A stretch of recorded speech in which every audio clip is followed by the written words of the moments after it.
Hi friends, welcome to Ramu technical and trick channel. Andhra Pradesh దక్షిణ ప్రాంత విద్యుత్ పంపిణీ సంస్థ ఏపీఎస్పీడీసీఎల్ కొత్తగా వాట్సాప్ సర్వీస్ను లాంచ్ చేయడం అయితే జరిగింది. ఇక నుండి మనం మన యొక్క ఎలక్ట్రిసిటీ బిల్ను వాట్సాప్ ద్వారా కూడా మనం అయితే పే చేసుకోవచ్చు. అలాగే మన యొక్క బిల్ని చెక్ చేసుకోవడం మరియు బిల్ని కూడా నేరుగా వాట్సాప్ నుండి అయితే డౌన్లోడ్ అయితే చేసుకోవచ్చు. అలాగే మనకి చివరి 6 నెలల బిల్ హిస్టరీ కూడా చెక్ చేసుకోవచ్చు. మరియు మీటర్ సంబంధించి ఏదైనా ప్రాబ్లమ్స్ ఉన్నా లేదా పవర్కి సంబంధించి ఏదైనా ఇష్యూస్ ఉన్నా కానీ మనమైతే నేరుగా వాట్సాప్ నుండే కంప్లైంట్ అయితే పెట్టుకోవచ్చు. ఇంకా కొత్త మీటర్కి సంబంధించి కనెక్షన్ కావాలన్నా కూడా వాట్సాప్ ద్వారానే మనం అయితే అప్లై అయితే చేసుకోవచ్చు. ఆంధ్రప్రదేశ్లో మొత్తం మనకి 3 విద్యుత్ పంపిణీ సంస్థలు అయితే ఉన్నాయి. అందులో ఒకటి ఏపీఎస్పీడీసీఎల్. సో ఇందులో మనకి కృష్ణా, గుంటూరు, ప్రకాశం, నెల్లూరు, చిత్తూరు అండ్ కడప ఈ డిస్ట్రిక్ట్స్ అన్ని కూడా మనకు ఏపీఎస్పీడీసీఎల్ పరిధిలోకి అయితే వస్తాయి. అయితే ఈ వీడియోలో మనము వాట్సాప్ ద్వారా ఈ సర్వీసెస్ అన్ని కూడా ఏ విధంగా పొందాలో అయితే నేనైతే ఈ వీడియోలో అయితే చూపిస్తాను. అంతకంటే ముందుగా ఇంకా ఎవరైనా మన ఛానల్ ఫస్ట్ టైం చూస్తున్నట్లయితే సబ్స్క్రైబ్ చేసుకొని ఇటువంటి లేటెస్ట్ ఇన్ఫర్మేషన్ ని మీ మొబైల్ అయితే మీరైతే పొందవచ్చు. ముందుగా స్క్రీన్ పై కనిపిస్తున్న 9133331912 ఈ నెంబర్ ని మీ మొబైల్ అయితే సేవ్ చేసుకోండి. ఈ నెంబర్ మనకి ఆల్రెడీ ఉన్న ఎగ్జిస్టింగ్ కస్టమర్ కేర్ నెంబర్ 1912 కి రిలేటెడ్ గా అయితే ఈ నెంబర్ అయితే తీసుకురావడం జరిగింది.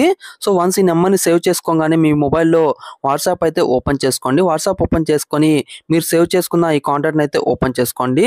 సో ఓపెన్ చేసుకోగానే మీకు ఈ విధంగా అయితే రావడం జరుగుతుంది. ఇక్కడ మనకి కింద మెసేజ్ టైపింగ్ దగ్గర సింపుల్ గా మీరైతే హాయ్ అని అయితే టైప్ చేయండి. హాయ్ అని టైప్ చేసి సెండ్ అయితే చేయండి. సెండ్ చేయగానే మనకి ఆటోమేటిక్గా మనకి రిప్లై అయితే రావడం జరుగుతుంది. మీరు చూడొచ్చు ఇక్కడ, hi, I am Maya, your automated virtual assistant, welcome to southern power distribution company of AP limited, please choose one of the service number registered to your mobile number. So ఈ విధంగా అయితే వచ్చింది. ఇక్కడ మీరు చూసుకున్నట్లయితే మనకి నా యొక్క మొబైల్ నెంబర్ అనేది నా యొక్క సర్వీస్ నెంబర్కి ఆల్రెడీ రిజిస్టర్ అయింది. సో అందువల్ల నాకైతే ఈ యొక్క సర్వీస్ నెంబర్, నా మొబైల్కి లింక్ అయిన సర్వీస్ నెంబర్ అనేది నాకైతే ఇక్కడ రావడం జరిగింది. ఒకవేళ మీకు లింక్ లేనట్లయితే మీకైతే ఇక్కడ ఎటువంటి సర్వీస్ నెంబర్ కూడా రాదు. సో చాలా మంది కూడా రెంటెడ్ హౌసెస్లో అయితే ఉంటారు కదా, సో వాళ్ళ యొక్క సర్వీస్కి మొబైల్ నెంబర్ అనేది లేతే మొబైల్ నెంబర్ లింక్ అయితే అయి ఉండదు. సో అలాంటప్పుడు మీరు ఏం చేస్తారంటే ఇక్కడ మాన్యువల్గా కింద మనకైతే టైపింగ్ అయితే చేసుకోవచ్చు. సో ఆ సర్వీస్ నెంబర్ మీరు టైప్ చేసినట్లయితే మీకు సర్వీస్ అయితే ఓపెన్ అయితే అవ్వడం జరుగుతుంది. సో ఇక్కడ నాకు ఆల్రెడీ లింక్ అయ్యి ఉంది కాబట్టి నేనైతే నా యొక్క సర్వీస్ నెంబర్ని అయితే సెలెక్ట్ చేసుకుంటున్నాను. దానికోసం ఇక్కడ 1 అయితే నేనైతే ఎంటర్ చేస్తున్నాను. సో వన్స్ 1 అనేది నేను ఎంటర్ చేయగానే నాకు నెక్స్ట్ అనేది నాకు డీటెయిల్స్ అన్ని రావడం జరుగుతుంది. సో ఇక్కడ మీరు చూడొచ్చు, ధన్యవాదాలు, దయచేసి కింద ఉన్న ఏదో ఒక ఆప్షన్ని ఎంచుకోగలరని చెప్పి నాకు ఏ నుండి ఐ వరకు కూడా మనకి ఆల్ఫాబెట్స్లో ఆప్షన్స్ అయితే రావడం జరుగుతుంది. సో ఈ యొక్క ఆప్షన్స్ ద్వారా మనకు కావాల్సిన సర్వీస్ని అయితే మనం అయితే పొందొచ్చు.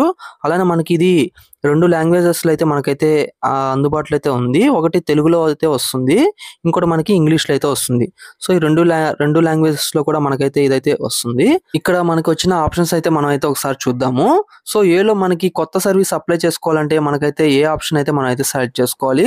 ఒకవేళ మనకి బిల్లు చూసుకొని మన బిల్ పే చేసుకోవాలంటే దానికి సంబంధించి బి అయితే సెలెక్ట్ చేయాలి. అలానే విద్యుత్ సంబంధించి ఏదైనా మనకి సమస్య ఉన్నట్లయితే మనము సి ఆప్షన్ అయితే సెలెక్ట్ చేసుకోవాలి. అలానే మనము ఏదైనా విద్యుత్ సంబంధించి ఫిర్యాదు చేసినప్పుడు దాని యొక్క స్టేటస్ తెలుసుకోవాలంటే దానికి గాను డి అయితే ఎంచుకోవాలని అయితే చెప్తున్నారు. అలానే మనకి కొత్త విద్యుత్ కనెక్షన్ అప్లికేషన్ అనేది స్థితి మనం తెలుసుకోవాలంటే దాని యొక్క స్టేటస్ కి మనకైతే ఈ అయితే సెలెక్ట్ చేసుకోవాలి. నెక్స్ట్ మనకి ఎఫ్ వచ్చేసరికి మనకి ఏదైనా అడిషనల్ లోడ్ కావాలంటే మనం రిక్వెస్ట్ పెట్టుకోవాలంటే దాని యొక్క అప్లై చేసుకునే దానికి మనకైతే ఎఫ్ అయితే సెలెక్ట్ చేసుకోవాలని అయితే చెప్తున్నారు. అలానే నెక్స్ట్ జీలో వచ్చేసరికి మనకి మన యొక్క బిల్ ఏదైతే బిల్స్ ఉంటాయో సో దాని యొక్క హిస్టరీ, అలానే మన యొక్క కలెక్షన్ హిస్టరీ అంటే మనం చేసిన బిల్ పేమెంట్ హిస్టరీ, సో ఆ రెండు కూడా మనం అయితే జీ ఆప్షన్లో అయితే మనం అయితే చెక్ చేసుకోవచ్చు. అలానే నెక్స్ట్ హెచ్లో మనకి డౌన్లోడ్ పవర్ బిల్ అనేది ఉంది. సో మన యొక్క పవర్ బిల్ అనేది నేరుగా అయితే మనం అయితే హెచ్ ఆప్షన్ ద్వారా మనం అయితే డౌన్లోడ్ చేసుకోవచ్చు. నెక్స్ట్ లాస్ట్ది మనకి ఐలో వచ్చేసరికి మనకి ఈ యొక్క అసిస్టెంట్ అంటే ఏదైనా మనకి సమస్య ఉన్నట్లయితే కస్టమర్ కేర్, సో అలాంటివన్నీ మనకైతే ఈ ఐలో అయితే ఉండడం జరిగింది. సో ఈ విధంగా మనకి ఏ నుండి కూడా ఐ వరకు అయితే మనకైతే ఆప్షన్లు అయితే ఇచ్చారు. సో ఇప్పుడు మనము దీంట్లో కొన్ని ఆప్షన్స్ అయితే మీకైతే సెలెక్ట్ చేసి అయితే నేనైతే చూపిస్తాను. సో దానికోసంగా మనం ముందుగా నా యొక్క బిల్లుని అయితే నేను చూసి ఎంత వచ్చింది అనేది నేనైతే పే చేయాలనుకుంటున్నాను. సో అసలు బిల్ ఎంత వచ్చింది అనేది అయితే నేనైతే చూడాలనుకుంటున్నాను. దానికోసం ఇక్కడ మనకి బి ఆప్షన్ అయితే ఉంది, వ్యూ అండ్ బిల్ పే అని ఉంది కదా. So B option, so B అయితే నేనైతే టైప్ చేసుకున్నాను. సో టైప్ చేసి నేనైతే సెండ్ చేశాను. సో సెండ్ చేయంగానే మనకి రిప్లై అనేది వస్తుంది. సో మీరు చూడొచ్చు ఇక్కడ నాకు రిప్లై అనేది అయితే రావడం జరిగింది. కరెంట్ బిల్లు ఛార్జీలు ఇప్పటికే చెల్లించబడ్డాయని అయితే వచ్చింది. అంటే నేను నా యొక్క సర్వీస్ నంబర్‌కి ఆల్రెడీ నాకొచ్చిన బిల్ అనేది నేను ఇంతకు ముందుగానే నేనైతే పే చేసేసాను. సో అందువల్ల నాకైతే ఇక్కడైతే ఆల్రెడీ మీరు చెల్లించారు అనైతే ఇక్కడ మెసేజ్ అయితే నాకైతే రావడం జరిగింది. సో ఒకవేళ మీకు గాని బిల్లు ఉన్నట్లయితే అది ఏ విధంగా వస్తుంది అనేది మీకైతే చూపిస్తాను. నేను ఇంకొక సర్వీస్ నంబర్ అయితే ఎంటర్ చేసి బిల్లు ఉన్న సర్వీస్ నంబర్‌ని అయితే ఎంటర్ చేసి మీకైతే చూపిస్తాను. సో మీరు చూడొచ్చు నేను ఇంకొక సర్వీస్ నంబర్‌ని అయితే ఎంటర్ చేశాను. ఎంటర్ చేసి బి ఆప్షన్ అయితే నేనైతే ఇచ్చాను. సో ఇవ్వంగానే నాకు రిప్లై అనేది ఈ విధంగా అయితే రావడం జరిగింది. సో ప్రియమైన అని చెప్పి ఆ సర్వీస్ నంబర్‌కి ఎవరైతే పేరుతో రిజిస్టర్ అయిందో ఆ యొక్క పేరు, అలానే సర్వీస్ నంబరు, సర్వీస్ నంబర్‌పై వచ్చిన బిల్లు మొత్తం కూడా ఇక్కడైతే చూపిస్తుంది. అలానే దాని యొక్క చివరి తేదీ కూడా మనకైతే ఇక్కడైతే చూపిస్తుంది. సో ఒకవేళ ఈ బిల్లు మనం పే చేయాలనుకుంటే ఇక్కడ కింద మనకి లింక్ కూడా అయితే వీళ్ళైతే ప్రొవైడ్ చేశారు. సో ఆ లింక్ మీద క్లిక్ చేసినట్లయితే మనకి డైరెక్ట్‌గా సో వెబ్‌సైట్‌కి అయితే వెళ్తుంది. సో అక్కడ నుండి మనం అయితే మన యొక్క బిల్ అనేది పే చేయొచ్చు. ఇంకొక ఆప్షన్ వచ్చేసరికి నేను జీ అయితే సెలెక్ట్ చేస్తున్నాను.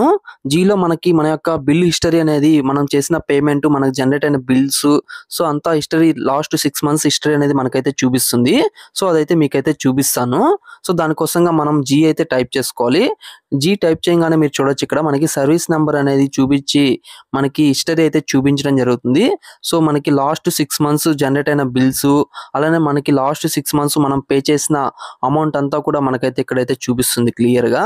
సో అలానే ఇక్కడ మీరు గమనించినట్లయితే మనకి ఆర్‌సీ అమౌంట్ అని చెప్పి మనకి ఇక్కడ ₹100 అనేది కూడా నాకైతే చూపిస్తుంది. అంటే ఆర్‌సీ అమౌంట్ అనేది మనం పే చేసిన లేట్ పేమెంట్ ఫీ అనేది మనకి ఇక్కడ దీంట్లో కూడా అయితే చూపిస్తుంది.